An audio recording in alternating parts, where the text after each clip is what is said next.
মালয়েশিয়ার রাজধানী কুয়ালালামপুরের জালান কেপং এলাকায় অভিযান চালিয়ে ৩ বাংলাদেশি সহ ৬৪ অভিবাসীকে আটক করেছে দেশটির ইমিগ্রেশন বিভাগ।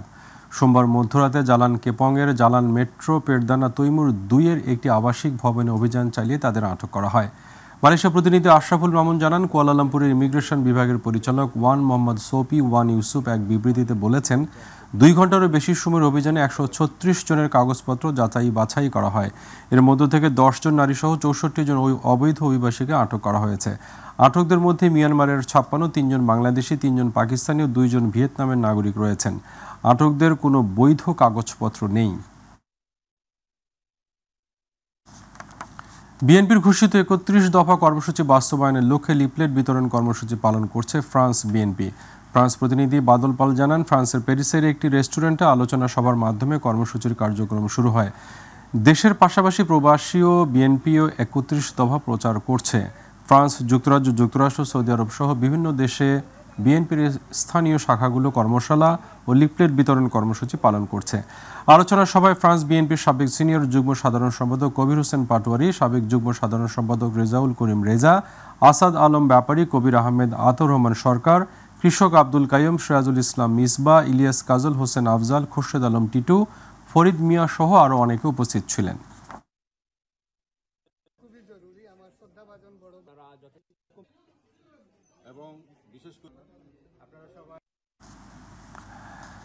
মালয়েশিয়ায় আরাফাত রহমান কোকোর ১০ম মৃত্যুবার্ষিকী পালন করা হয়েছে।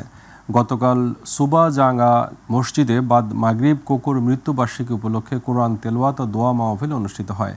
মালয়েশিয়া প্রতিনিধি আশরাফুল মামুন জানান, ইমন হাসানের সভাপতিত্বে অনুষ্ঠান পরিচালনা করেন জামাল আবদুল্লাহ। কোরআন তেলাওয়াত ও মোনাজাত করেন মাওলানা জামাল উদ্দিন।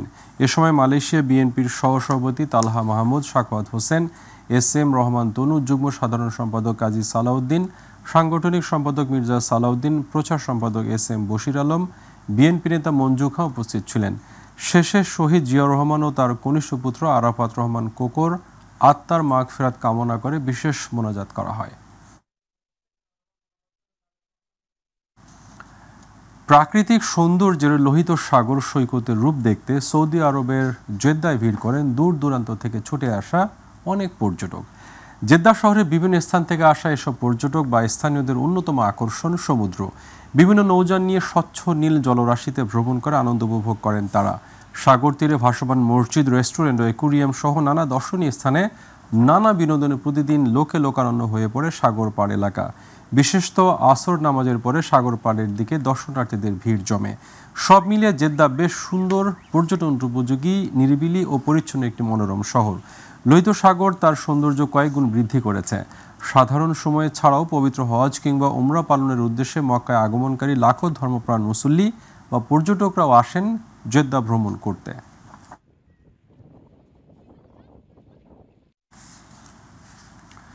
বাহরাইনের ক্রাউন প্রিন্স ও প্রধানমন্ত্রী সালমান বিন হামাদ আল খলিফা বরাবর প্রধান উপদেষ্টা ডক্টর মোহাম্মদ ইউনূসের প্রেরিত অভিনন্দন বার্তা হস্তান্তর করা হয়েছে।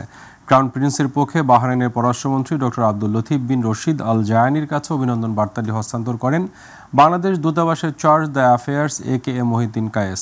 ডক্টর ইউনূস বাহরাইনের জাতীয় দিবস এবং রাজা হামাদ বিন ইসা আল খলিফার সিংহাসনে আরোহণের 25 বছর পূর্তি সহ বাংলাদেশ ও বাহরাইনের মধ্যকার কূটনৈতিক সম্পর্কের 50 বছর পূর্তি উপলক্ষে বাহরাইনের ক্রাউন প্রিন্স ও প্রধানমন্ত্রী বরাবর এই অভিনন্দন বার্তা পাঠান।